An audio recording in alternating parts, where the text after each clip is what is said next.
Can you believe it? Right there in the living room of my own home, my mother-in-law, arm in arm with my husband's pregnant mistress, placed a check on the coffee table and handed me the cruelest ultimatum. She said, "Take this $175,000 and get out of this house right now. My son needs a woman who can give him an heir, not a barren straw like you." In that moment, I didn't cry. I just froze. My gaze slid to the man I had called my husband for a full 5 years. He stood there, head bowed, silent as a statue. His silence hurt 1,000 times more than his mother's hateful words. But they had no idea that beneath my loose-fitting clothes, a tiny life, an unbelievable secret, was already forming. And their cruelty today would be the beginning of their downfall tomorrow. My name is Amara Lennox. That evening, I'd cooked a feast. I lit scented candles, my heart filled with excitement and pure joy. I wanted to break the happy news to my husband, Malik Sterling. The pregnancy test had shown 2 bold lines. The ultrasound results from the medical center confirmed that after all those years of waiting, I was pregnant. I honestly thought this baby would be the thread of love that could mend the tears in our marriage and silence my mother-in-law's poisonous comments for good. I was naive enough to believe in that picture. But when the clock struck exactly 7, the front door flew open. My husband walked in, but he wasn't alone. Beside him stood his mother, Eleanor Sterling, and trailing behind them was a beautiful, unknown young woman in an expensive designer dress. The thing that hit me the hardest was the way she grasped Malik's arm. It was familiar and possessive. Who is that?" I stammered. My heart felt like it was being squeezed in a vice. Malik didn't dare look me in the eye. He tried awkwardly to pull his arm free from the young woman, but his mother had already stepped forward. Eleanor positioned herself in front of her son and looked at me with triumphant contempt. "Let me introduce you to someone," she sneered. "This is Kira, the daughter of Victor Vance, the chairman and CEO of North Star Pharmaceuticals, the largest partner of the hospital where Malik works, and she is carrying my son's blood, the grandchild and heir you could never give me." Every one of her words hit me like a sledgehammer. I was paralyzed. The floor seemed to spin beneath me. My husband had cheated. He was having a child with another woman, and this woman was the daughter of a powerful corporation head. Suddenly, all the scattered pieces clicked together. The times he came home late, claiming meetings, the secretive phone calls in the bathroom, even that expensive designer tie he claimed was a gift. Now I understood. It was the same brand as the handbag this woman was clutching. "Why did you call me here?" I tried to keep the tremor out of my voice, though everything inside me was shattering. "Smart," Eleanor scoffed. "We called you here to give you a choice, a humane choice."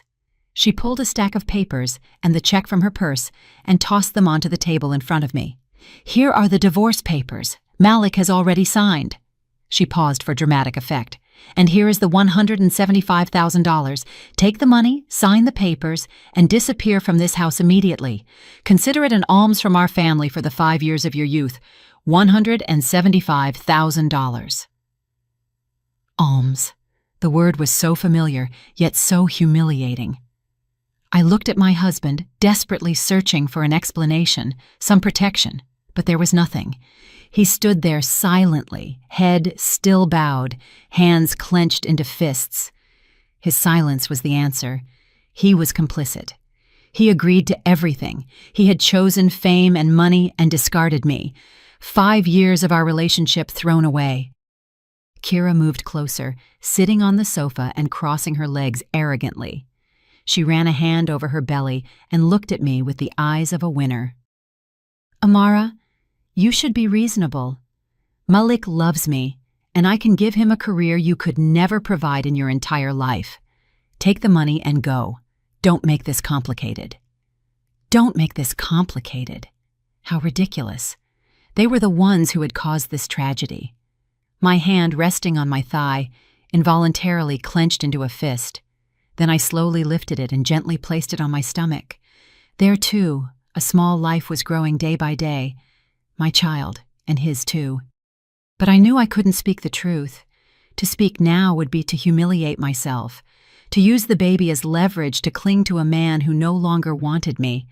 My child didn't deserve to be an instrument like that. They deserved a better life alongside a strong mother, not one begging for love. A terrible coldness suddenly wrapped around my soul. The pain morphed into contempt, and that contempt gave me a strange strength. I slowly stood up.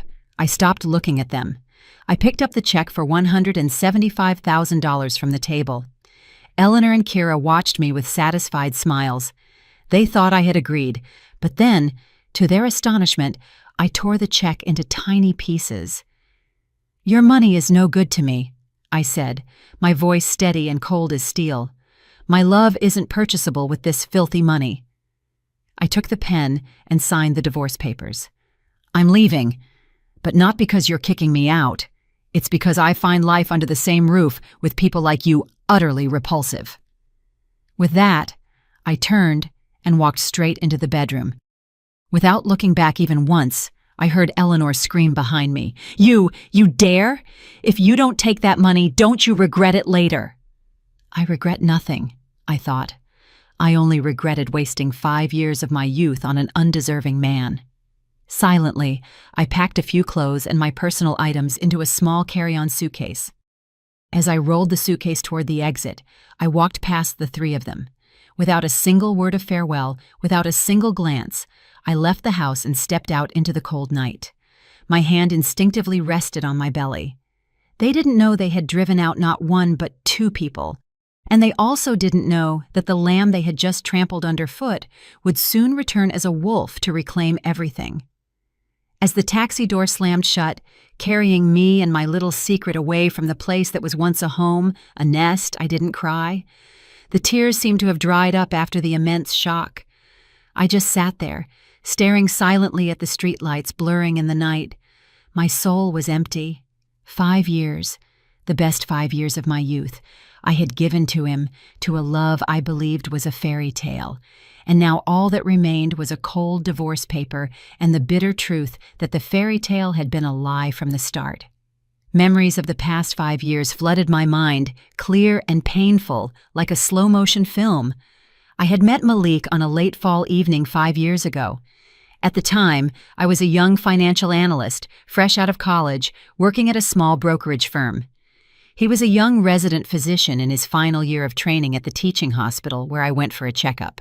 I was impressed from that first meeting, not because of his handsome looks, but because of the dedication and warmth that radiated from his eyes. Amidst the busy hospital, he was the only one who patiently listened to me and thoroughly explained my health condition. His hands were gentle and professional during the examination. He had such a kind smile, a smile that could dispel all a patient's worries and fears. After that first time, we ran into each other a few more times in the hospital cafeteria. Then the conversation started.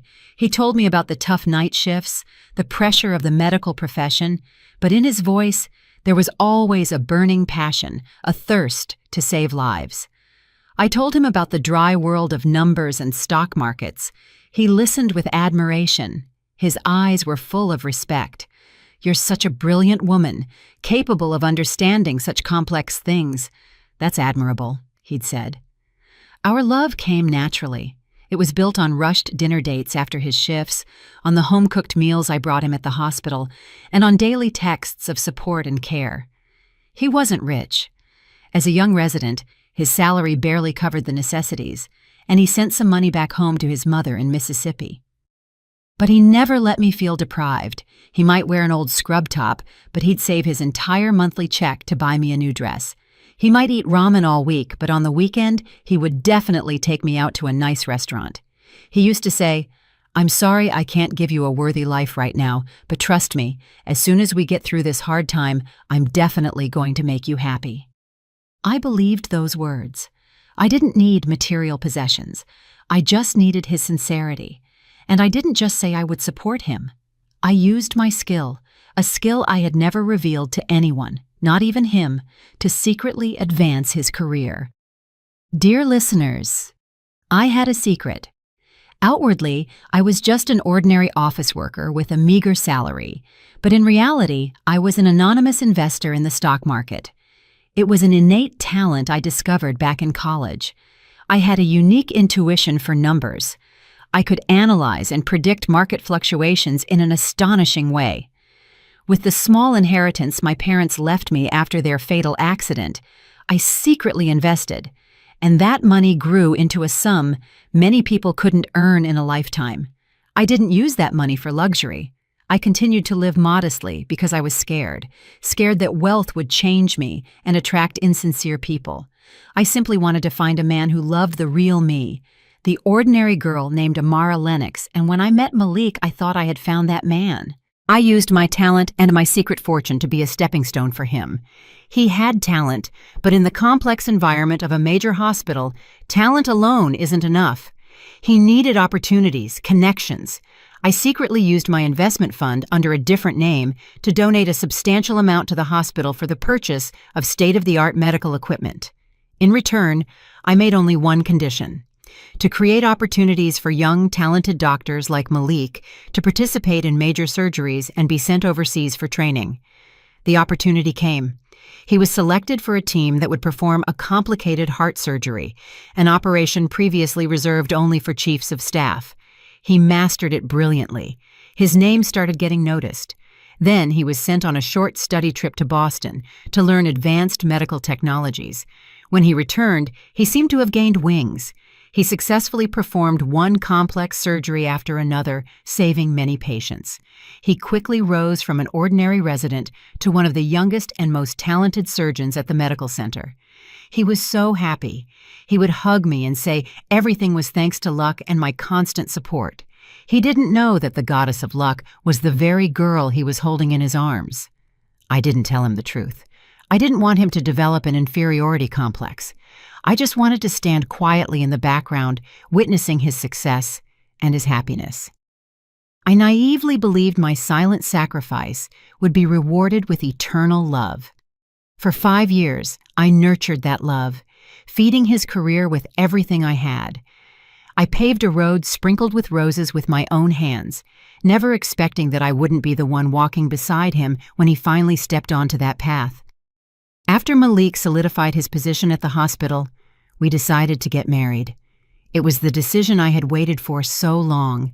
But right there, the first cracks in our love story began to appear.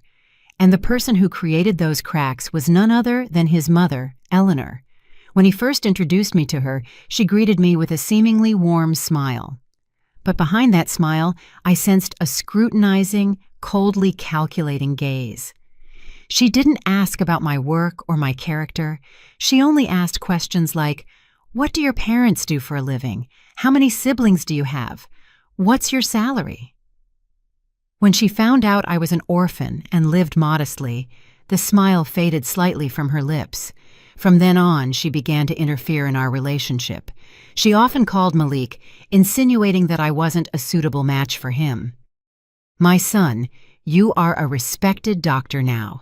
Marriage isn't just about marrying who you love, but who helps your career. This girl might be sweet, but with her background, she'll only be a burden to you. Look at the city director's daughter. Beautiful and from a good family. If you marry someone like that, wouldn't your career advance even further?" At first, Malik still stood by me. He argued with his mother. "Mom, don't talk like that. I love Amara for who she is, not for anything else. I don't need anyone's help. I can make it on my own." Those words moved me deeply. I believed our love was strong enough to overcome all prejudices. But then, another figure emerged who changed everything. It was Kira. She was the only daughter of Victor Vance, the CEO of North Star Pharmaceuticals, the strategic partner and largest sponsor of the hospital where Malik worked. Kira was beautiful, sharp, and incredibly arrogant. She was used to getting whatever she wanted, and this time she wanted Malik. She pursued him openly. Even though he had a girlfriend, she used tactics that an ordinary girl like me could never compete with. She gifted him expensive designer presents. She leveraged her father's contacts to create opportunities he couldn't refuse. Under the guise of business meetings, she constantly invited him to elite restaurants and prestigious clubs. She showed him another world, a world of power, fame, a world he had never experienced. Most importantly, she struck right at the core of his mother's ambitions. Eleanor rejoiced like a gold prospector who had found a treasure when she learned that Kira was the daughter of a corporation head. She saw her as the golden daughter-in-law, the master key that could open the door to a brilliant future for her son. She openly began trying to push the two of them together. She often invited Kira over for dinner, treating her even more warmly than her own son. In contrast, she became increasingly cruel and unkind toward me. Every time I was around, she would intentionally mention Kira, praise her relentlessly, and then turn to me just to hurt me. Now that is a woman from a good family, beautiful, capable, and with connections. If my Malik marries her, one phone call from her father, and he'll have a luxury private clinic instantly instead of bending over backward for others. These words were like a poison slowly seeping into Malik's consciousness. A man from humble beginnings who had fought so hard to reach his current position, how could he not waver in the face of such a tempting prospect? He began to change. He no longer refused Kira's invitations. He came home later and later. He smelled of strange perfume. He started lying to me. Our phone calls became less frequent, the texts shorter and colder. Our love didn't die suddenly. It died slowly, in silence, coldness, and lies. I noticed all of it. My heart ached unbearably, but I didn't make a scene. I didn't stage any jealousy dramas. I just hoped in silence. I hoped it was only a temporary infatuation. I hoped he would eventually realize who truly loved him and come back to me. I naively believed in our 5-year love, believed in the promises he had made. But I didn't know that all hope becomes meaningless when a man changes his heart, when ambition is greater than love. The crack grew day by day, and the day our marriage would shatter was closer than ever.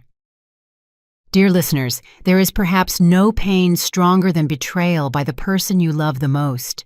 It's not like a physical wound that heals with time. It's like a poison that slowly penetrates every cell, every tissue, eating away all belief, all hope. And that was exactly the pain I experienced in the following months. My marriage didn't collapse with a loud bang. It died slowly, in coldness, lies, and deceit. Malik, the man I once thought was my whole world, had become a completely different person. He was no longer the warm, sincere doctor. He had been sucked into the whirlpool of fame and high society that Kira had shown him. He came home later and later. His excuses became more threadbare and unbelievable. Sometimes an urgent meeting, sometimes an emergency surgery, sometimes dinner with an important partner. But I knew that behind those excuses hid romantic meetings with Kira. I accidentally saw joint photos that Kira's friends posted on social media. They were dining together in lavish restaurants, attending pompous parties. He looked at her with a look he hadn't given me in a long time, a look of admiration, of conquest. Every time I saw those photos, 1,000 needles pierced my heart. But I didn't make a scene. I didn't rush into a confrontation or accuse him. I simply kept silent. I lied to myself. I made excuses for him, thinking maybe he was forced, that these were only necessary business relationships. I tried to hold on, tried to believe in the remaining threads of our 5-year bond. I tried to be a more perfect wife. I learned to cook better meals. I cleaned the house even more thoroughly. I dressed up nicer when he came back. I hoped my tenderness, my patience could win him back, but I was wrong. My silence didn't wake him up. It only gave him the courage to go further. He mistook my gentleness for stupidity, my silence for consent. He became more open. He no longer hid. There were nights when he came home at midnight.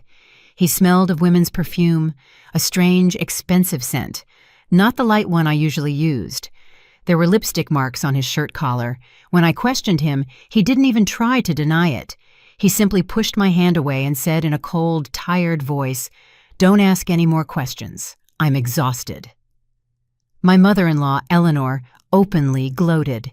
She viewed my suffering as her victory. She didn't stop sprinkling salt on my wound.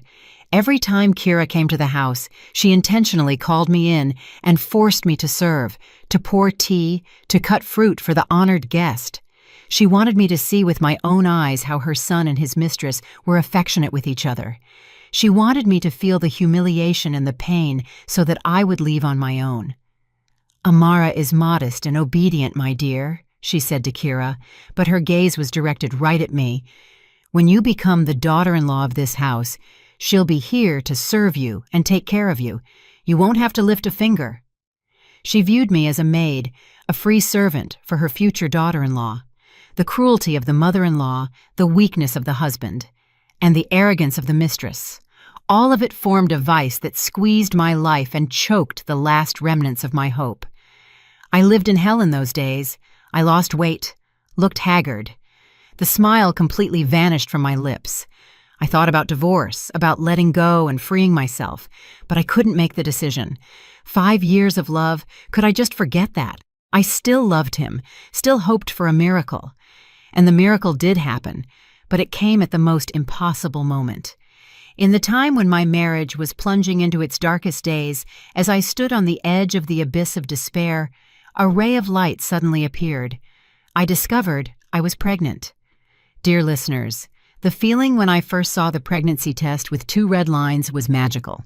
All the pain, all the hurt inside me dissolved, replaced by boundless happiness, by tears of excitement.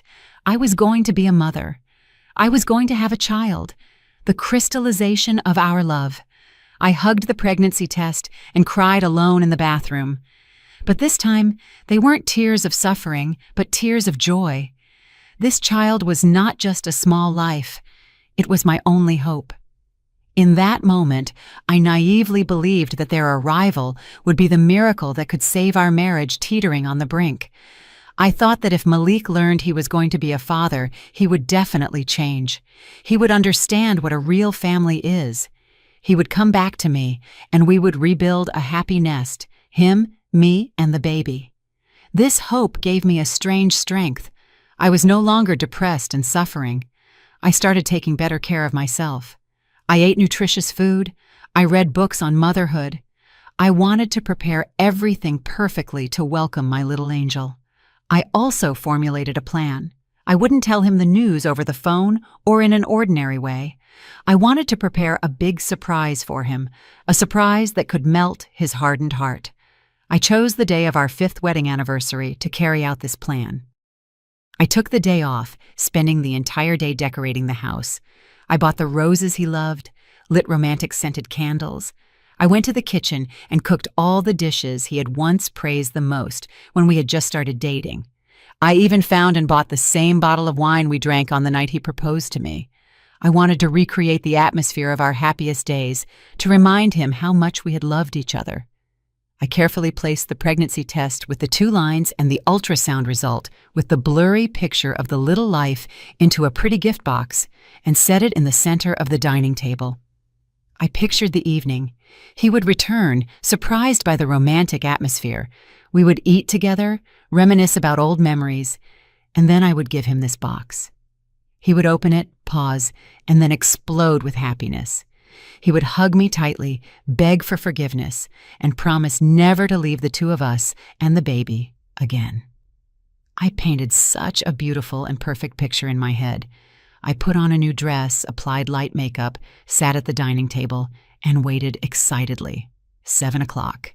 He still hadn't arrived. I called him, but he didn't answer. I started to worry. Was he with her again? Had he forgotten what day it was? I tried to chase away the negative thoughts, convincing myself that he might have an urgent surgery. I waited patiently. 9, 10 o'clock. The candles had almost burned down. The food on the table had grown cold, and my heart chilled with it.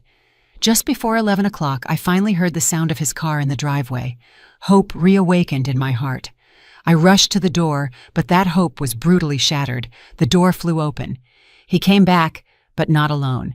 Beside him stood his mother Eleanor, and trailing behind them was that Kira, with a provocative smile on her lips. They hadn't come to congratulate me on our anniversary. They had come to deliver the ultimatum and officially drive me out of his life and out of that house. Dear listeners, there are moments in life when time seems to stand still. For me, that moment was when those three appeared at the door, bringing with them a storm ready to destroy everything. I stood frozen in the middle of the room, decorated for an anniversary that would never happen, and looked at them like strangers. The flickering of the candles I had lit only emphasized the mockery in Kira's face, the triumph in Eleanor's eyes, and the pitiful guilt in Malik's face. The beautiful gift box on the table containing a whole hope, a whole little life, suddenly seemed so inappropriate and meaningless. What kind of celebration did you organize here? Did you decide to make a last attempt to hold on to him? Eleanor spoke first.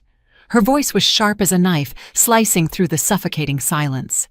I'll tell you openly, don't waste your time. My Malik has already made his decision. He's divorcing you and marrying Kira.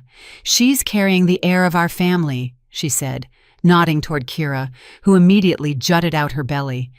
It was like a provocation, a confirmation of victory.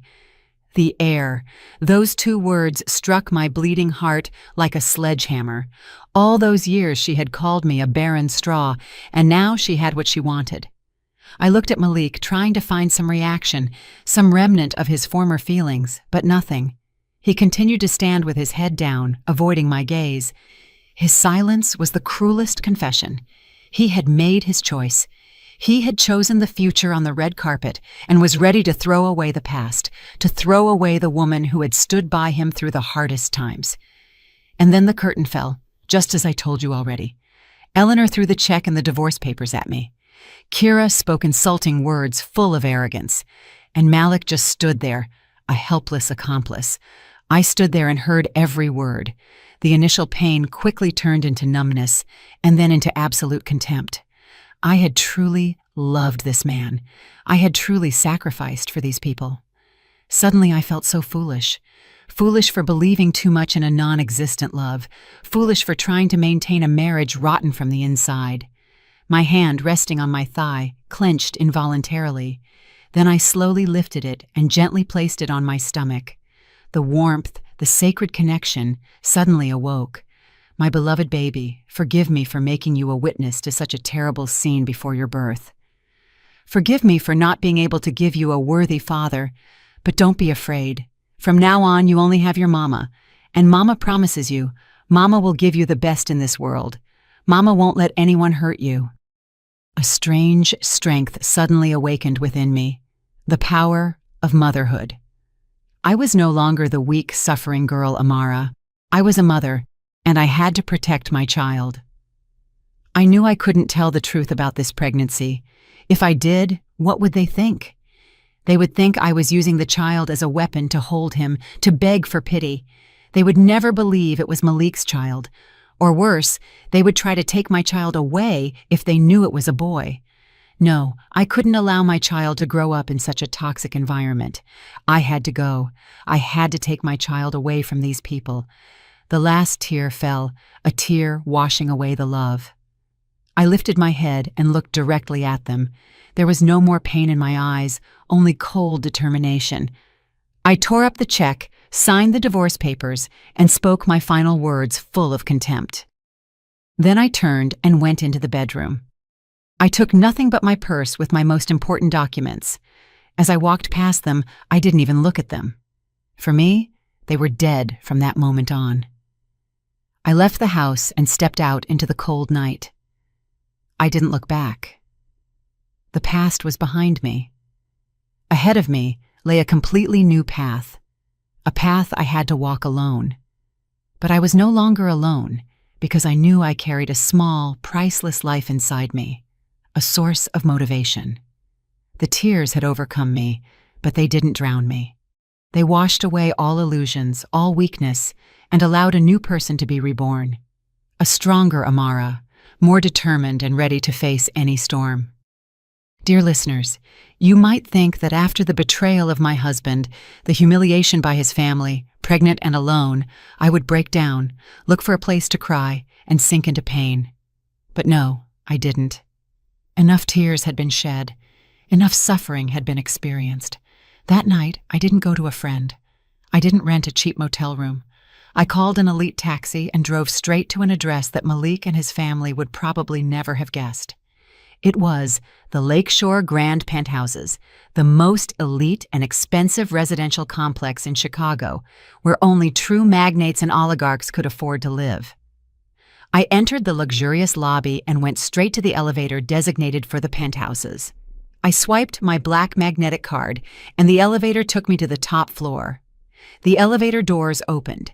Before me lay a duplex apartment of almost 5,500 square feet, with a luxurious, refined design and a gigantic glass wall overlooking the entire night city, twinkling in magical lights. This was my real home, an apartment I had bought with my self-earned money but had never moved into because I naively wanted to build a common nest with my husband from scratch on our own. Dear listeners, it's time to reveal the biggest secret of my life. I wasn't an ordinary financial analyst with a tiny salary. That was just a shell, a role I had created for myself. In truth, I was a professional stock market investor, an anonymous shark in the financial world. The innate ability to analyze and predict, combined with the small fortune my parents left me, helped me secretly build a massive empire, starting from my college days.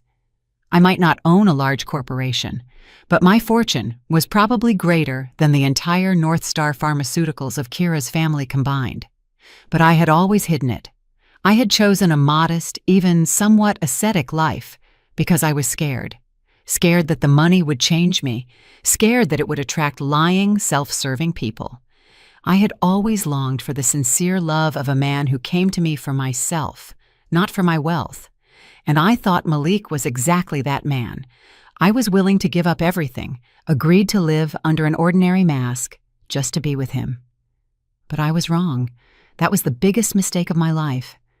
That night, standing in the middle of my luxurious penthouse, I felt no more pain. I felt only bitter irony. I had given up an entire kingdom to become Cinderella.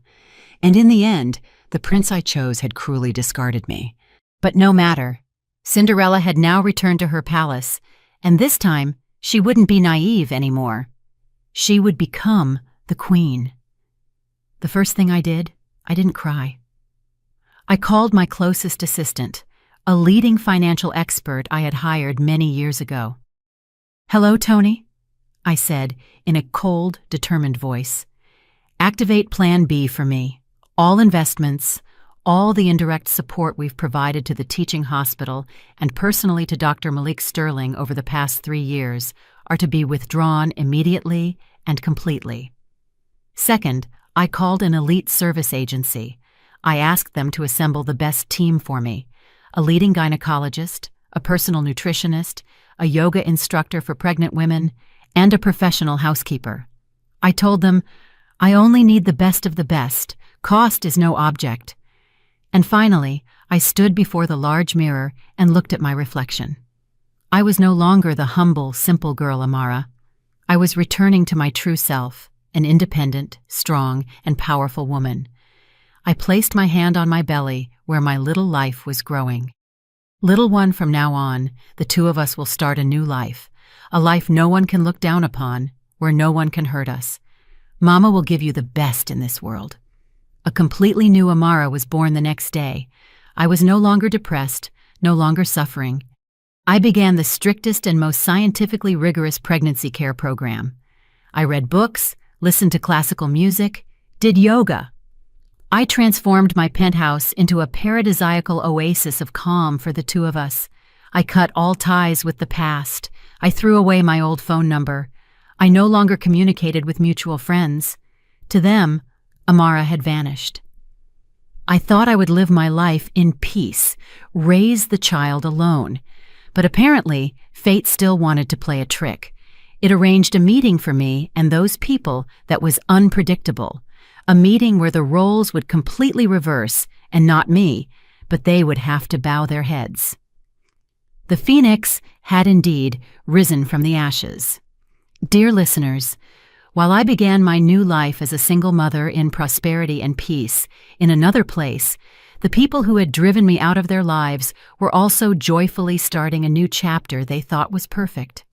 Just 1 month after I left, the most luxurious and pompous wedding in the city was organized. The groom was none other than Malik Sterling, my ex-husband, and the bride was, of course, Kira, the golden daughter carrying the family heir. Their wedding became a huge event, reported by all the tabloids and society magazines. People admired the luxury of the ceremony, the multi-million-dollar wedding dress, and the supercar convoy that stretched for miles. People raved about the fateful love story between a talented doctor and a lady of rank. They painted a modern fairy tale where there was no place for a poor ex-wife like me. I saw those photos on the computer screen in my luxurious penthouse. I saw Malik's radiant smile, Kira's smug, triumphant face, and my former mother-in-law, Eleanor. My heart didn't twitch once. I felt no more pain, no jealousy. I just found it ridiculous. Can happiness built on lies and betrayal ever last? And as I had predicted, Malik's life after the wedding was not as rosy as he had imagined. He got everything he wanted. Immediately after the wedding, his father-in-law, Victor, kept his promise. He invested a massive sum to open a private clinic for his son-in-law named Sterling Private Clinic. The clinic was located in a prestigious area, equipped with the most modern medical devices and widely promoted in all media. Malik suddenly went from being a salaried staff doctor to a young clinic director, a successful entrepreneur. He truly had ascended to the heavens. His mother, Eleanor, was on cloud 9.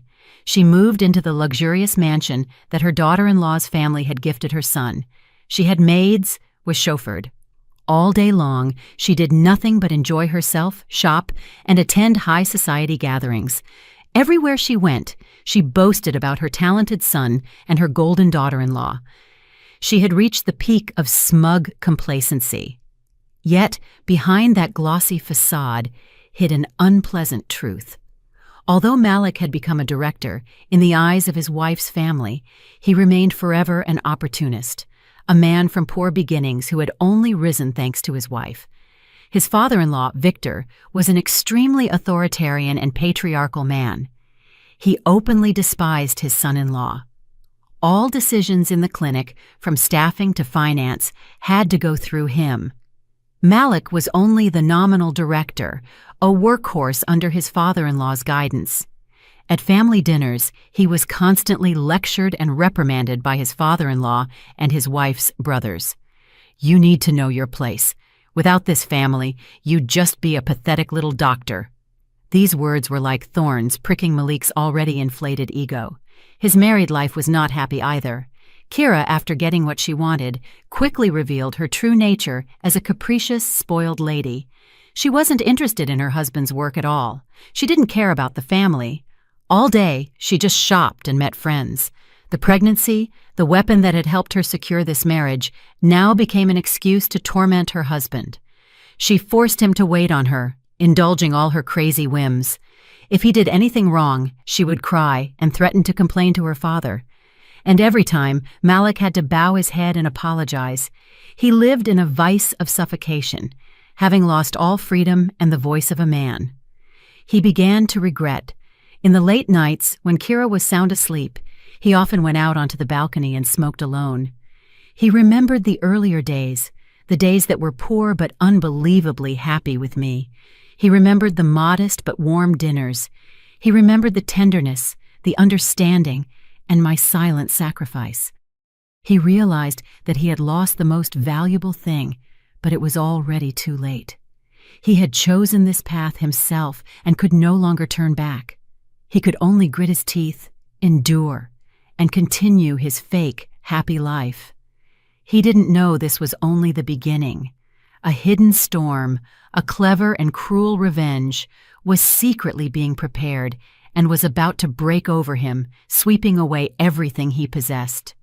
While their family wallowed in a false victory, In another place, in the penthouse atop the Lakeshore Grand Penthouses, I quietly began my own game. I didn't choose revenge through scandals and intrigue. To me, those methods were too primitive and would only degrade me. I would take revenge, but in a different way, smarter, more painful, and harsher. I wouldn't just reclaim what was lost. I would destroy their entire empire with the same weapons they had used to seduce my husband: money and power. As an anonymous investor, a shark in the financial market, I had every means to do so. My plan was developed with incredible care and precision, with the help of my team of leading financial experts, led by Tony Clark. My target was not just Malik's small clinic, but the entire system. His father-in-law's pharmaceutical empire, North Star Pharmaceuticals. I knew this was the root, the source of power for all of them. If I cut this root, the whole tree would wither. My first strike wasn't a direct attack. It was a secret takeover, a storm forming from small waves. I had the entire supply chain of North Star Pharmaceuticals and Sterling Private Clinic analyzed. I discovered their biggest weakness: dependence on foreign suppliers for medical equipment and specialized pharmaceutical preparations. They had only a few exclusive suppliers. That was their Achilles heel. I instructed my investment fund, through a series of subsidiaries and complex transactions that obscured my identity, to launch a campaign to acquire shares in those very supply companies. It was a costly fight, but money was no problem for me. In just 2 months, I secretly became the largest controlling shareholder of 3 leading European medical device companies and 2 major Swiss pharmaceutical companies, irreplaceable partners of North Star Pharmaceuticals. With the trump cards in hand, I started tightening the noose. As a major shareholder, I made new demands. I required these companies to temporarily suspend the delivery of new generation equipment and preparations to the American market, under the pretense of reviewing business strategy and seeking a new exclusive distributor. Of course, the new partner company was to be an entity I founded myself. The supply crisis began. Malik's Sterling Private Clinic suffered first and hardest. They had just opened and needed the most modern equipment for their advertising, but now all their orders were being rejected or indefinitely postponed. The CTS scanner, the 4D ultrasound devices they had promised patients, remained only on paper. Specialized cancer medications. The latest cardiological drugs they had advertised as exclusive suddenly vanished from the market. Patients began to complain. People who had paid for premium health packages were now not receiving the corresponding services. The reputation of the clinic, into which they had invested hundreds of millions of dollars, began to plummet catastrophically. Malik ran around like a moth to a flame, desperately searching for alternative suppliers, but to no avail. All the major suppliers were already under my control. He didn't even suspect that the invisible enemy choking him was his ex-wife whom he had discarded. His father-in-law's pharmaceutical giant was in no better shape. They lost profitable distribution contracts, revenue fell rapidly, stock prices began to drop sharply. Victor, the man always so proud of his power, was now also panicking and found no peace. He constantly cursed and blamed Malik, claiming his son-in-law's incompetence had brought disaster upon the whole family. Malik's life truly became hell. Work was collapsing. At home, he was humiliated by his father-in-law. His wife made demands and was jealous all day. He suffered from insomnia, lost a lot of weight. He recognized the price of his choice, but he didn't yet know that this storm had just begun. My next strike would be even more destructive. It would completely shatter not only his career, but also the last bit of hope within him, and it would happen on a day, at a moment, he least expected. Dear listeners, while the storm I orchestrated was secretly destroying my ex-husband's family's empire, in another world, my own world, I was experiencing the most peaceful and happy days. All the revenge and retribution plans I entrusted to my professional team, while I dedicated my mind, time, and heart to a more sacred mission: motherhood. 9 months and 10 days of pregnancy might be a time of hardship and worry for many women, especially without a man by their side. But for me, it was a priceless gift, a journey of self-discovery and self-love I had never experienced before. I was no longer the girl Amara who was always busy for others. Now I learned to live slower, to love and care for my own body, the little life that grew inside me day by day. Every morning, I no longer rushed out. I woke up to classical music, prepared myself a nutritious breakfast according to the expert's menu. I spent hours reading, not dry financial volumes, but books on child rearing and classic literary works. I wanted my child to be exposed to the most beautiful and purest things, even in the womb. My penthouse transformed into a garden paradise. There was green and fresh flowers everywhere. I set up an entire large room as a nursery, designing the decor myself, choosing every piece of furniture, every little toy. Everything had to be the best, the safest. I spared no expense in hiring top specialists to ensure my child was born and raised under ideal conditions. A personal yoga instructor came every day to teach me gentle exercises that kept my body supple and healthy. Every weekend, there were classes for birth preparation and infant care. I prepared everything not just with money, but with all the love of a mother. I didn't feel lonely at all. On the contrary, I felt more fulfilled than ever. The baby in my belly was the best companion. Every time I felt a light kick, every time I saw my belly grow, my heart filled with unspeakable happiness. I often talked to the child, told them fairy tales, sang lullabies. I wanted them to know that no matter how complicated and cruel the outside world was, here in Mama's arms, they would always be safe, loved unconditionally. Of course, there were moments in the quiet late nights when the sadness of the past suddenly surfaced. Sometimes my heart would clench when I saw happy couples holding hands, a man gently stroking his wife's belly. I wondered why my child couldn't also enjoy such complete love, but I quickly chased away those weak thoughts. I told myself that a bad father, a father who cruelly leaves mother and child, is better than no father at all. My child didn't need a father like that. They only needed me, and that was enough. Malik's betrayal hadn't broken me. It had solidified an extraordinary independence and strength within me. And then, the day I had waited for the most arrived. I chose the Ascension Medical Center, one of the most prestigious and expensive hospitals, to welcome my child. I booked the VIP birth package with a personal medical team, nurses, and the best medical care. I spared no expense because my child deserved it. I wanted the moment of their birth to be the most sacred and perfect. But how was I to know that this seemingly perfect choice would turn out to be an ironic twist of fate, plunging me into the most dramatic of meetings, a meeting that would change everything? While my child and I enjoyed the most peaceful and happy days, in another place, the storm I had sown raged relentlessly. The Sterling Private Clinic, the pride and hope of Malik and his wife's entire family, plunged into an unprecedented crisis. The hidden storm I had orchestrated had now transformed into a tsunami, crashing over and destroying their seemingly solid empire. The supply crisis for medical equipment and pharmaceutical preparations became increasingly serious. All doors seemed to have slammed shut in Malik's face. He flew to Europe, visiting the headquarters of the supply companies to negotiate. But all he received were cold rejections, polite apologies citing changed business strategies. He had no idea that the person sitting in the boardroom making those decisions was the largest anonymous investor from Chicago. He returned defeated and humiliated.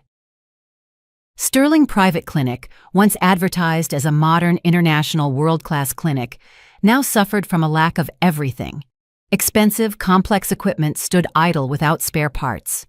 The specialized medications they had so loudly advertised suddenly vanished, with no stock remaining for patients. Patients who had paid enormous sums for international medical services now felt cheated. They began to complain, then to demand refunds. Then they came to the clinic with protests. "Give us our money back, fraudsters!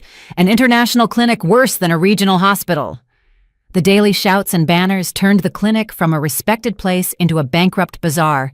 The clinic's reputation sank catastrophically. Talented doctors whom Malik had recruited with generous salaries began to resign one by one. They didn't want their reputation buried along with the failing clinic. Malik ran around like a moth to the flame. He had to deal with patients, try to retain staff, and find new suppliers. But all his efforts were in vain. My hand reached too far, choking him from all sides. His family life also became hell. His father-in-law, Victor, who had invested a fortune in this clinic, now faced the risk of losing everything. He unleashed all his fury on his son-in-law. "Failure, good for nothing. I entrusted such a thing to you and you couldn't maintain it. What have you even done? All you can do is sponge off my family." He incessantly ranted at every meal in front of the whole family and relatives. Kira, his princess wife, was no longer gentle and loving either. When she saw her cash cow drying up, she changed. "How are you even working? Can you imagine how much face I've lost with my friends because of you? If you don't solve this problem, don't blame me if I become ruthless." The people who had once elevated him to the heavens now united to push him into the abyss of humiliation. He realized the bitter truth. They had never loved or respected him. They had viewed him as a tool, a chess piece on the board of their interests. As long as he was useful, they spoiled him, but when he failed, they were ready to discard him without a shred of regret. And then came the cruelest blow. North Star Pharmaceuticals also began to collapse under the influence of the supply crisis and other financial attacks orchestrated by my investment fund. Stock prices fell relentlessly. To save himself, Victor made a cruel decision: to declare bankruptcy for Sterling Private Clinic, to cut off the loss-making tumor and shed the responsibility of the incompetent son-in-law. Malik lost everything. In just a few months, he went from a young director, a model of success, to a bankrupt failure. He was thrown out of the clinic he had once been so proud of. He had to move out of the luxurious mansion and return with his mother to a small apartment. Kira left him after a huge scandal. The boy she was carrying was no longer an heir, but a liability. Malik truly experienced the fall from heaven to hell. He recognized the price of his choice. He got fame and money, but only for an instant. And to get that, he lost something far more valuable: sincere love, a wife who was willing to sacrifice everything for him, and a child whose existence he didn't even know about. In the darkest and most desperate days of his life, my image surfaced in his consciousness, tormenting and haunting him. He wondered, where is Amara? How is she living? But he could never guess that the ex-wife he longed for was the very person who had orchestrated the entire tragedy of his life, and fate prepared a meeting for them once again, a meeting under circumstances more ironic than one could imagine. Dear listeners, life sometimes has truly ironic twists, twists that even the most talented scriptwriters couldn't invent. It's like a grand chess game where each of us is just a small piece moving according to the invisible moves of fate. I thought that after separating from Malik, our lives would be parallel lines that would never cross again. I would live my life in prosperity and peace with my future child, and he would pay for his mistakes. But I was wrong. Fate decided we still owed each other one encounter, a final confrontation under circumstances more cruel than one could imagine, circumstances where life and death were separated by a single moment. On the day the clock struck exactly 6 p.m, I was sitting in a meditative posture on my yoga mat, listening to gentle classical music, when the first contractions started. At first, they were just slight contractions, but they quickly became more intense and stronger. I knew my child, my little angel, had decided to come early. My assistant, Tony Clark, a calm, professional man in his middle age, didn't panic for a second. He immediately called the hotline of the Ascension Medical Center, where I had booked the royal birth package months ago. Everything was ready. The presidential delivery room, the best medical team led by Dr. William Nelson, the golden hands of American obstetrics. Everyone was waiting for me in full readiness. The ambulance, with its sirens, tore through the night silence of the city. I lay on the stretcher, biting my lip to keep from screaming. My hand instinctively rested on my belly, whispering to the child, "Little one, don't be afraid. You'll see Mama soon. We'll get through this together." I was absolutely calm, trusting in the professionalism and the premium services I had paid for. I wanted my child to be born under ideal conditions. But as the saying goes, man proposes, God disposes. Dr. Nelson was involved in a severe accident on the freeway and couldn't arrive in time to help me. The situation was critical. The clinic director, who personally received me, hurriedly reassured me. "Don't worry, we have an emergency plan. Although Dr. Nelson can't be present, we will bring in another doctor. He is the best surgeon and gynecologist in our clinic who recently joined us. He practiced for many years in Boston. His professionalism is incredibly high. He has mastered births far more complicated than this. Please trust us absolutely. We are calling Dr. Sterling immediately." Dr. Sterling. That name, an ordinary name, made my heart skip a beat for a second. Perhaps I was too sensitive. In that moment, writhing in pain, I didn't have the strength to dwell on such coincidences. I just nodded in a semi-conscious state, entrusting my fate and the babies to the hands of the clinic and this unknown Dr. Sterling. I was quickly wheeled into the VIP delivery room. Everything was modern, luxurious, but I barely noticed. Nurses surrounded me. Someone measured my blood pressure. Someone prepared instruments. Everyone worked like programmed mechanisms. I only heard snippets of conversation, full of confidence. "It's a good thing Dr. Sterling is here. We couldn't have handled this case without him." "Right. Since he came to us, how many complicated births has he already performed?" A few minutes later, the delivery room door flew open. A man in blue scrubs and a cap entered. His face was almost completely covered by a mask. Only his eyes were visible. He walked quickly but determinedly, radiating the professionalism of a senior doctor. He said nothing, only gestured to the head nurse for the patient's file. He took the file, his sharp eyes quickly skimming the lines. Patient Amara Lennox, 30 years old, 39 weeks pregnant, breech presentation, signs of premature labor, water broken, medical history, unremarkable. He read in a deep, familiar voice, a voice I could never forget, even if it were reduced to dust. When I heard that voice, my entire body froze. The pain of the contractions seemed to stop for a second. That voice, it couldn't be a coincidence. Trembling, I lifted my head and tried to look into the doctor's eyes. Those eyes were still deep, with a slight hint of sadness, but radiating determination. They were the eyes I had loved, the eyes I had looked into 1,000 times over 5 years. "Malik," I whispered. My voice was weak, barely audible, drowned out by the sounds of the equipment and my heavy breathing. The doctor flinched. He jerked his head up from the file and looked me straight in the eye. And in that moment, as our gazes met, the whole world stopped. His eyes, which had just been professionally cold, became utterly stunned, shocked to the core. He froze. The patient file slipped from his hands and fell to the floor. The white papers flew around the room. "Amara! Amara!" he burst out. His voice trembled, unable to believe what he was seeing. How can this be you? What are you doing here?" Yes, the best doctor called in to help, the only one who could save me and my child at that moment, was ironically Malik, my ex-husband, the father who had abandoned the child and was now about to deliver them with his own hands. After the bankruptcy of the clinic and the rejection by his wife's family, he had, thanks to his talent and experience, secured a position as a surgeon right at this international hospital.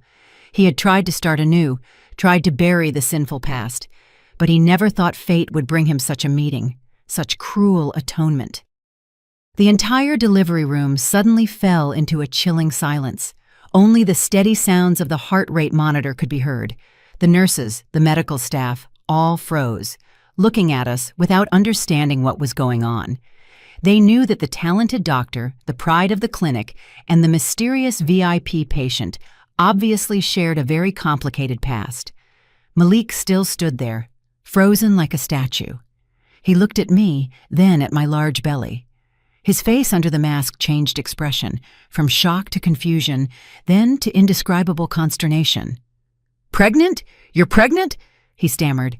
One hand pointed at my belly. His voice was shaking. "How long? How many months? Whose child is this? Did you remarry?" 1,000 assumptions must have been swirling in his head. He thought I had found new happiness, had a child with another man, a richer, better man than him. Pain, jealousy, and a kind of loss, a lesson, were reflected in his eyes. He had once abandoned me, but he couldn't stand that I now had a new life, new happiness without him. But then, an even stronger contraction hit me, snapping me back to reality. "Ah!" I screamed. Both hands clutched my belly, my entire body doubled over. I had no time to explain, no strength to argue with him. My child's life was the most important thing now. "Doctor, quickly, save my child." I looked at him, my voice full of pleading, mixed with resentment. My scream was like a bucket of cold water dousing Malik's confusion, bringing him back to reality. He flinched. The conscience and duty of a doctor overcame all personal emotions. He hurriedly pulled on gloves, turned around, and spoke loudly to the medical staff. His voice had regained calm, determination, and authority. "Everyone to positions. Fetal heart rate is dropping. Maternal blood pressure is rising. Breech presentation. High risk for a complicated delivery. Prepare the auxiliary instruments quickly." The entire team immediately worked fast and professionally. Malik leaned over me. He was no longer the guilty ex-husband. He was the responsible doctor again. He pulled down the mask, revealing his face, which was drawn and haggard compared to before. "Amara, listen to me." He looked me straight in the eye. His voice was both stern and strangely calming. "You need to be absolutely calm, right now. Put aside all personal emotions. Think only of the baby. Breathe deep. Exhale. That's right. Trust me. No matter what happens, I will bring the child to safety. Do you hear me?" I looked into his eyes. They were the same eyes, but now they weren't evasive, not guilt-ridden, but full of the determination of a doctor's promise. I nodded through my tears. What an irony. The man to whom I had to entrust the lives of both of us at that moment was the very one who had betrayed me. But I had no other choice. The birth was incredibly difficult and dangerous. As expected, due to the breech presentation and the premature labor, after many hours of battling the pain, I was almost at the end of my strength. There were moments when I thought I couldn't go on. My consciousness began to blur, but then Malik's voice rang in my ear, firm and full of power. "Come on, Amara, don't give up. Just a little more for the baby. Think about the child." He called my name. He transferred strength to me through the truth he had just realized. And then, after one last push, after moments of unbearable pain, a cry sounded. "Wah! Wah! Wah!" A clear, loud cry, like the best music in the world, tore through the tense atmosphere in the delivery room. My child was born. A boy, weighing 7 pounds, 2 ounces, adorable and healthy. "Congratulations!"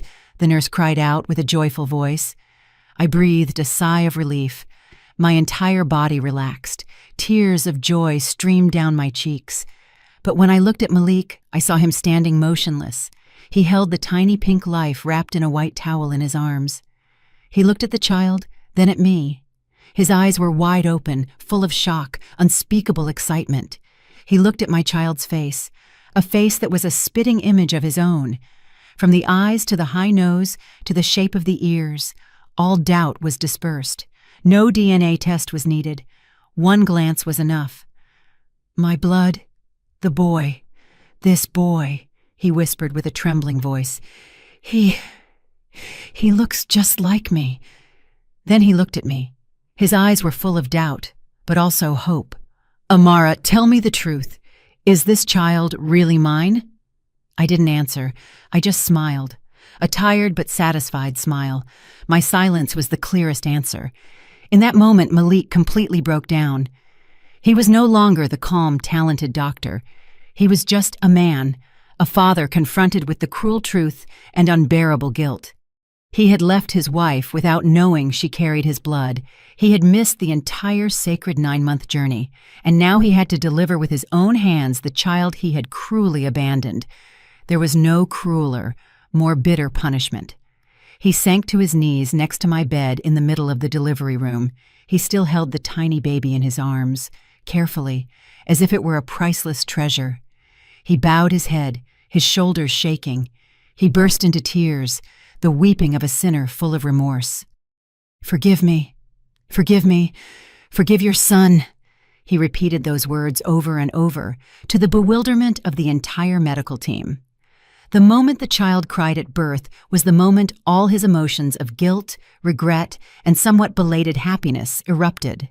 But he didn't know that outside, another storm was being prepared, a storm of jealousy and envy, ready to destroy this sacred and tragic moment. Dear listeners, after the dramatic and tearful birth, I was moved to the VIP recovery suite, a room I might never have dreamed of in my life. It wasn't a hospital room, but more like a mini presidential suite.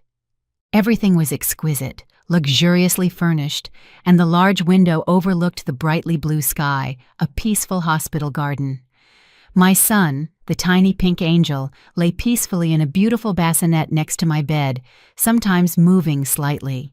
I lay there, my body aching and exhausted from the difficult birth. But my heart was filled with a happiness and peace I had never experienced before. I had done it. I had fought alone. I had brought the child safely into the world. All the pain, all the humiliations of the past seemed to dissolve every time I looked at my son's sleeping face. As for Malik, after fulfilling his medical duty, he didn't leave. He stood silently in the corner of the room, like a silent shadow. His eyes were constantly focused on us and the baby. That look was full of remorse, regret, and the desire to come closer, to touch his child, but he didn't dare. He knew he no longer had the right. Every time I accidentally looked his way, he hastily bowed his head and avoided my gaze. His own guilt tormented him. He tried to say some words of apology, but I didn't answer. Not because I was still angry, but because I didn't know what to say. All words seemed meaningless in that moment. However, this fragile peace did not last long. The storm I had foreseen finally broke out, fiercer and more absurd than I could have imagined. The news that Dr. Malik Sterling, the husband of Kira, the lady of rank, had delivered a mysterious VIP patient who turned out to be his ex-wife, spread quickly. Perhaps a nurse had been too talkative, or it was another trick of fate. And this news reached Eleanor and Kira with the speed of wildfire. To them, it wasn't just a coincidence. It was an insult, a provocation, unforgivable. And what had to happen, happened. The door to my suite was violently burst open without knocking, without permission, with a bang that shook the floor. Eleanor and Kira, the two women I least wanted to see, stormed in like two angry lionesses, ready to tear apart their prey. Eleanor was crimson red, her hair disheveled. Even her designer clothes looked crumpled. Kira, although in her final month of pregnancy, still stumbled on high heels, heavily made up. Her eyes blazed as if she wanted to devour me alive. "You! How dare you show your face here again?" Eleanor screamed first. Her voice echoed contemptuously down the entire hallway, causing doctors and patients from other rooms to peek out. "My son already threw you out. How dare you cling to him? What tricks did you use to get him to deliver your baby here? Do you think because you have money for this pitiful room you think you're something? You are a true, shameless fox." Kira stepped right up to my bed. She looked at me scornfully, then looked at my sleeping child. Her gaze was full of malice. "You even gave birth to a boy. Congratulations," she said mockingly. "I wonder whose child it is. You were just kicked out, and you've already managed to give birth by another man. You're fast, or did you intentionally set a trap? Do you want to use this illegitimate brat to destroy my family, to get Malik back?" She insulted me. She insulted my innocent child, a child who knew nothing of the disputes of adults yet. The blood boiled in me. I could endure any insult against me, but I wouldn't allow anyone to touch my child with a single word. I tried with all my strength to get up. The post-birth pains shot through my body, but they were nothing compared to the fury in my heart. Get out immediately. This is a hospital room, not a marketplace where you can cause scandals. Scandals? Today I will teach you a lesson, Eleanor yelled, ignoring the attempts of the nurses to stop her. Do you think because you have money for the VIP room, you're somebody? Don't dream of getting Malik back from my daughter-in-law. She's carrying my grandson, the heir. You and your illegitimate bastard have no chance. Mom, Kira, what are you doing? Malik, who had been standing silently in the corner the whole time, finally woke up. He rushed forward and positioned himself as a protective barrier in front of me and the child, spreading his arms out like a hen defending its chicks. This is a hospital, not a home. Be silent immediately. Get out of here. You dare defend her? Eleanor spun around and grabbed her son's scrubs. Sharp nails dug into his chest. Do you know the whole city is laughing at us because of her? They're saying you're sleeping with your ex-wife. You're still my son. Enough! Malik cried out desperately and painfully. For the first time in his life, he dared to raise his voice against his mother. I've suffered enough. I made mistakes. I lost everything. I don't want to make any more mistakes. Mom and Kira, go. I won't go. Today, I will teach this creature a lesson. I will show her what decency is. Kira shrieked. Jealousy had robbed her of her sanity. She pushed Malik away and lunged at the bassinet where my son lay. He started to stir and cry because of the noise. She wanted to hurt my child. Don't you dare! Malik and I shouted simultaneously. I frantically tried to jump out of bed despite the pain to protect my son. But exactly at that terrible moment, as Kira's hand was about to touch my child, a cold, authoritative voice sounded from the door. Stop immediately! The entire room seemed to stand still. Everyone turned toward the door. There stood a man in a black suit holding a briefcase. His face was extremely serious. It was Tony Clark, my assistant and personal lawyer. He hadn't come alone. He was followed by 2 large security guards in uniform from a professional security firm and 2 police officers with very stern faces. The sudden appearance of the lawyer and the police overwhelmed the mother and daughter. Who are you? Why are you here? Eleanor stammered. All her aggressive insolence had vanished, replaced by confusion and fear. Lawyer Tony didn't even acknowledge her. He walked straight up to Kira, who still stood frozen next to the baby's bed. He pulled out a thick folder of documents and a tablet. You are Kira Sterling, née Vance, correct? He asked in an icy voice. I am the attorney representing my client, a major investor. We have complete evidence that your father, Victor Vance's company, North Star Pharmaceuticals, has been engaged in fraudulent activities involving the manufacturing and sale of counterfeit medications, as well as tax evasion amounting to hundreds of millions of dollars. What? Kira's mouth dropped open. Her face turned paper white. You're lying. My father runs an honest business. You're slandering him. Slandering? Lawyer Tony sneered. He turned on the tablet, which showed a hidden video of Victor Vance receiving briefcases full of bribes from an official. All the dossiers, evidence, these videos, audio recordings, and the statements of the key witnesses have already been handed over to the district attorney's office, and most likely your father, your uncles, and everyone in that chain are working with them right now. He then turned to the police officers. As for Kira and Eleanor Sterling, they unlawfully entered a patient's room, disturbed public order, and insulted and slandered other individuals. My client demands strict punishment according to the law. Kira's whole world collapsed. She staggered and fell to the floor. Her father, the entire pharmaceutical empire, her pride, and her only supports, shattered in a single moment. Eleanor stood there, her entire body trembling. Finally, she understood everything, from her son's clinic bankruptcy to the collapse of her in-laws' family. None of it was a coincidence.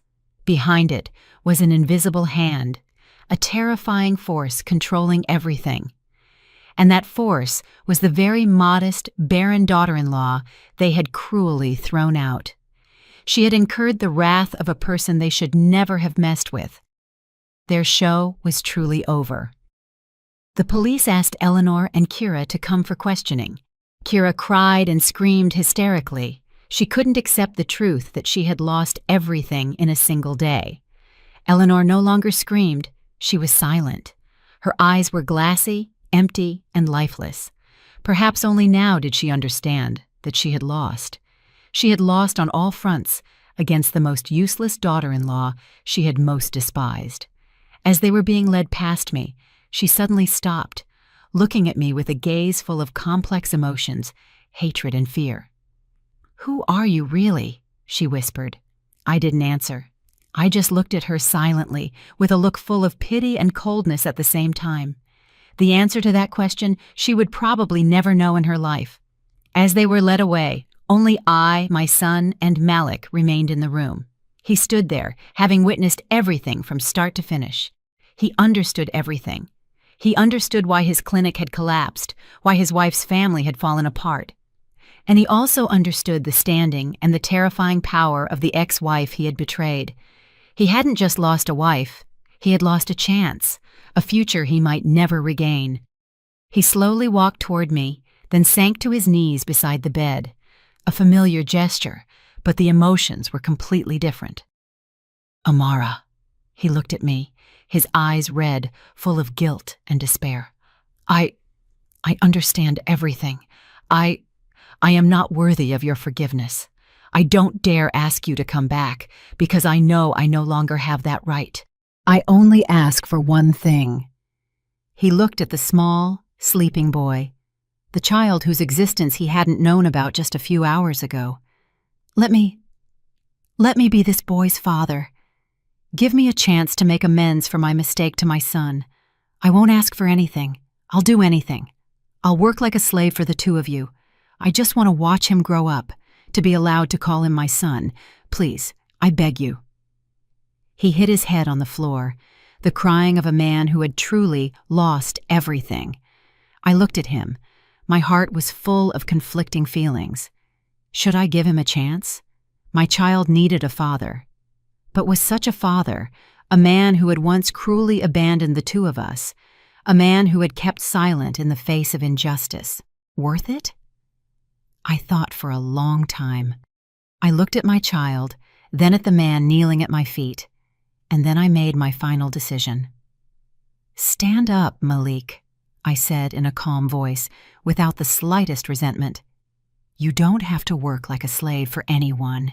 You are still the father of my child. That is a fact that cannot be changed. The blood flowing in the child's veins is yours. I cannot take that right away from you, nor do I want my son to grow up without knowing who his father is." A glimmer of hope flashed across Malik's eyes. "That means I can visit my son, take care of him, fulfill my fatherly duties?" I interrupted him. "Wait," I paused. I looked him directly in the eye. My voice became firm. "Only in your role as his father. As for the two of us, everything is truly over from the day you kept silent when your mother and she humiliated me. Love without protection is like a house without a roof. It can't protect anyone from a storm." He froze. He understood me. I could forgive, but I couldn't forget. The wounds he and his family had inflicted on me were too deep and would never fully heal. He had lost me forever. He could only stand from a distance, observe our happiness with our son, and spend the rest of his life in remorse and regret. That was perhaps the greatest punishment for him. Dear listeners, my story ends here. After that day, Kira's family officially filed for bankruptcy. Her father received a very harsh sentence for the crimes he committed. Kira and Eleanor were also punished according to the law for their actions. Malik lost everything. He had no career, no family, not even the woman who had loved him the most. He paid a far too high price for his weakness and ambition. As for me, I didn't return to him. I chose the life of a single mother. I had everything, money, status, but I realized that the most valuable thing that brings me true happiness is not that. It's the small life in my arms. It's the freedom of the soul to let go of the painful past and move on. I didn't have to seek cruel revenge because my inner peace, my happiness with my child, was the sweetest and most bitter revenge on those who had betrayed me. Dear listeners, this concludes another story from the Confessions of the Golden Era channel. Amara's journey, a path full of tears from the peak of a fragile happiness, the fall into the abyss of betrayal, to the powerful rebirth from the ashes, has probably left many conflicting emotions in your hearts. Outrage at the cruelty of people, satisfaction at the triumph of justice, and sadness for the lost love. But after the dramatic events are over, the deepest and most valuable human lessons remain. Profound messages about how to live, how to love, and how to be human. The first and most important lesson from this story is an open and profound look at choices in love and marriage. Amara and Malik's love was once beautiful, a love that grew from difficult days, sacrifice, and compassion. But when he stood at a crossroads, on one side, 5 years of love, on the other, fame and career on a silver platter, Malik chose the short path without hesitation. He justified his choice by claiming he needed a woman who would be a stepping stone for him. But dear listeners, he was wrong. He confused a stepping stone with a decoration.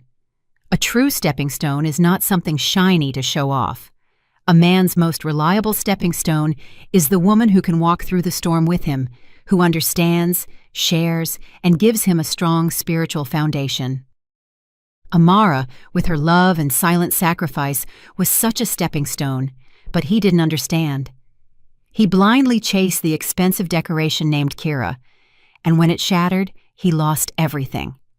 This story is a profound reminder to all of us, especially young people facing marriage. Marriage is not a business where you can use material criteria to weigh and calculate. The ideal life partner is not the one who can bring the greatest benefit, but the one who can walk through life's ups and downs with you. The person by whose side you can be yourself, calm and happy. Never sacrifice sincere love for short-term advantages or ambitions, because money and fame can be lost and found again. But once you lose a person who truly loves you, you may never find them again. Malik's fate, his loneliness, and his torment are the most expensive lesson for those who prioritize the material over love. Continuing the lesson on choice, Amara's story teaches us an incredibly valuable lesson about the value of a woman's independence and inner strength. Amara had a secret. She was rich and talented, but she hid it. She lived an ordinary life to find unconditional love. Her action may be controversial. Some will say she was foolish, that she tormented herself. But fundamentally, it shows a worthy aspiration. She didn't want her happiness built on a material foundation.